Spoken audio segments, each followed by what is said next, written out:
নমস্কার, শুভ সকাল। কেমন আছো সবাই? আশা করি সবাই ভালো আছো। আমিও খুব ভালো আছি।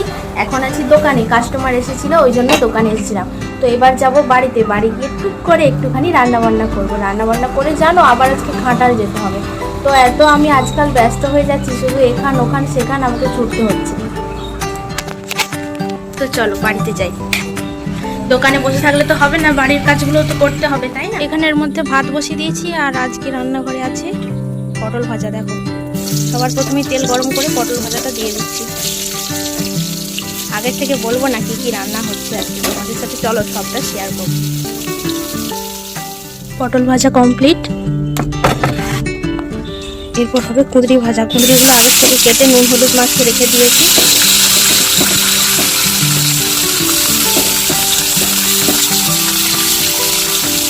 নুন হলুদ মাখিয়ে রেখে দিলে ভাজাটা তাড়াতাড়ি হয়ে যায়।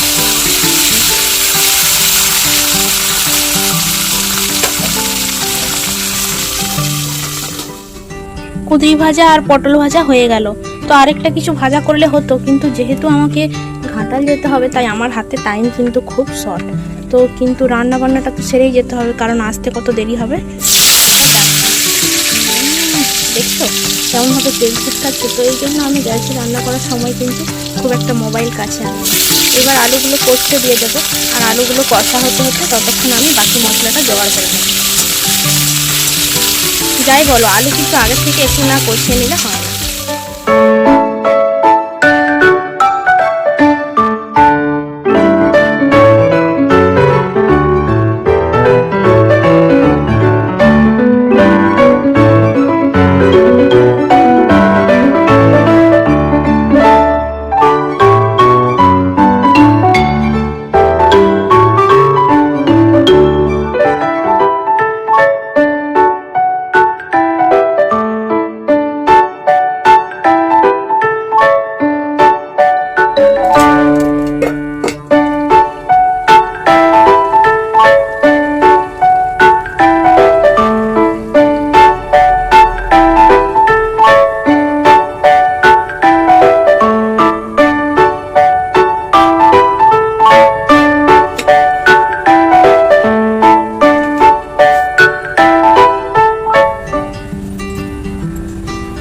আলুগুলো কষিয়ে নামিয়ে নিয়েছি।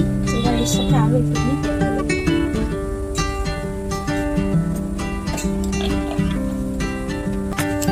তেজপাতা চিড়ে দিয়ে দেবো, কালারের জন্য দুটো করে চিনি দিয়ে দেবো।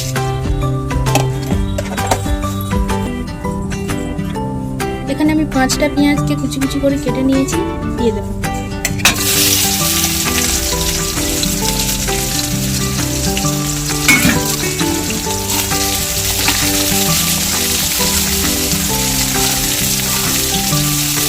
অল্প করে একটুখানি নুন দিয়ে দেবো, এতে করে পেঁয়াজটা তাড়াতাড়ি হবে।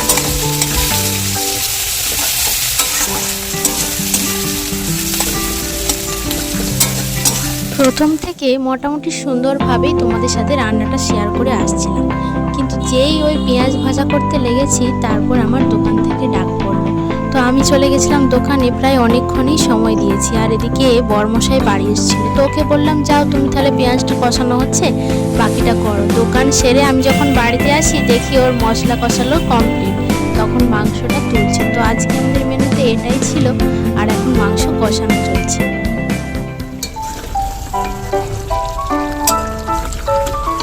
ভেবেছিলাম রান্না বান্নাটা তোমাদের সাথে শেয়ার করবো ভালো করে, কিন্তু দেখো দোকান থেকে ডাকছে মাঝে মাঝে, দোকানে চলে যেতে হলো, যার জন্য রান্নাটা শুরুর থেকে আমি তোমাদের সাথে আর শেয়ার করতে পারলামই না।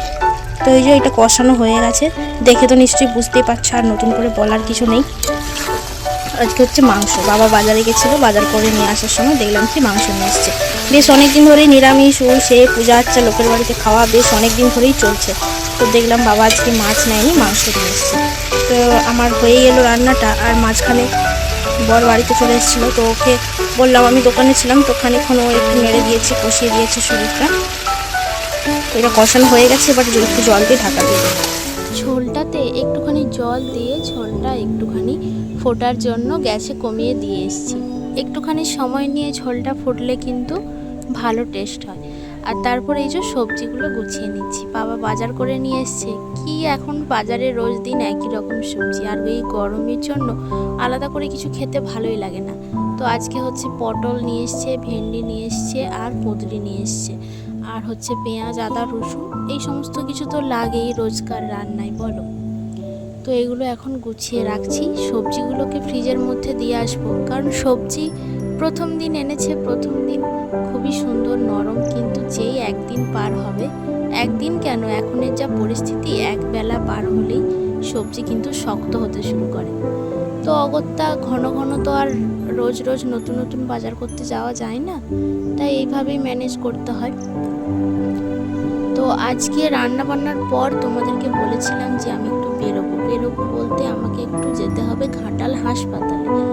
তো ওইখানে যাব, ওইখানে আমার একটা ইঞ্জেকশন নেওয়ার আছে। অ্যাকচুয়ালি ইঞ্জেকশন ঠিক নয়, আগে ডাক্তারকে দেখাতে হবে, ডাক্তার যদি ইঞ্জেকশন রেফার করে তখন নিতে হবে। তোমরা অনেকেই জানো যারা আমার ব্লগ, আমার ভিডিও কন্টিনিউ দেখো, যে আমাদের বাড়িতে একটি পোষ্য আছে, সে হচ্ছে আমাদের গোলু বাবা। তো গোলু বাবার সাথে এই 2-4 দিন আগে আমার একটু ধস্তাধস্তির কারণে, মানে ওর সাথে এমনি নর্মাল খেলাই করছিলাম, তো ওর একটু দাঁতের ফুটো, মানে দাঁতটা হালকা করে আমার পায়ের চামড়ার মধ্যে লেগে যায়। তো স্বভাবতই আমরা অনেকেই ভয় পেয়ে থাকি যে কুকুরে কামড়ে দিয়েছে, কুকুরে ছিঁড়ে দিয়েছে, ইঞ্জেকশন নিতে হবে, কিন্তু এতটাও ভয়ের কিছু নেই। আমি আগে যাই, ডাক্তার দেখাই। সাধারণত টিটেনাস ইঞ্জেকশনটা আমি এখানেই নিয়ে নিয়েছি ওষুধ দোকান থেকে। তো ডাক্তারবাবু যদি রেফার করে তাহলে আবার ইঞ্জেকশন নিতে হবে। মাংসের ঝোল কমপ্লিট, ঢেলে ফেললাম। তো বাবা তার খাবারটা বেড়েই খাবে, যেহেতু আমি এখনই চলে যাব। আমি ফিরে এসে ভাত খাবো। আমি এই একটু আগে মুড়ি খেয়েছি, তো এখন আমার খিদে নেই।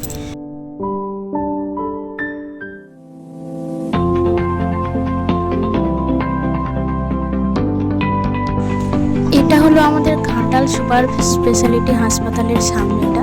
তো এই হাসপাতাল সম্পর্কে আমি একবারেই, মানে সেরকম কিছু জানি না। এর আগে একবার এসেছিলাম কোভিডের ইঞ্জেকশন নেওয়ার জন্য, এটা বোধহয় সেকেন্ডবার। তো আমার নেওয়া, ডাক্তার দেখানো কমপ্লিট, আমাকে ইঞ্জেকশন নিতে হয়নি, কারণ ডাক্তারবাবু বললেন যে আগের বছর আমি নিয়েছিলাম, ওটার অ্যাকশন এখনও আছে, তো প্রয়োজন নেই। আর তাছাড়া এক্ষেত্রে ইঞ্জেকশন নেওয়ার প্রয়োজন নেই। আর এবার আমার বাসে উঠবো, বাসে উঠে বাড়ি যাবো। তো ফাইনালি বাড়িতে চলে এসেছি। আর এই যে একবেলা রোদে বেরিয়েছি, দেখো কত কালো পড়ে গেছে, মানে সূর্যের তাপে কিভাবে মানুষকে করছে। আমি যে গ্লুকন ডি, ভাত খাওয়া হয়নি, ভাত খাবো।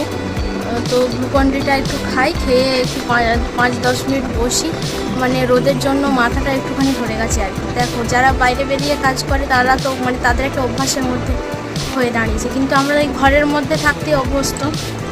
তো এখন আর বকবক করবো না, মোবাইলটায় চার্জ নেই, মোবাইলটায় চার্জ দেবো, খাওয়া দাওয়ার পর আবার দেখা হচ্ছে। চলো, তো এখন আছি দোকানে।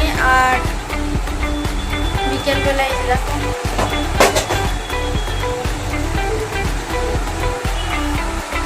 বাইরেটা প্রচুর ফাঁকা এখনো, কিন্তু প্রচণ্ড পরিমাণে গরম, মেঘ, ঝড়, বৃষ্টি, কোনো কিছুর কোনো আশাই নেই, প্রচণ্ড গরম।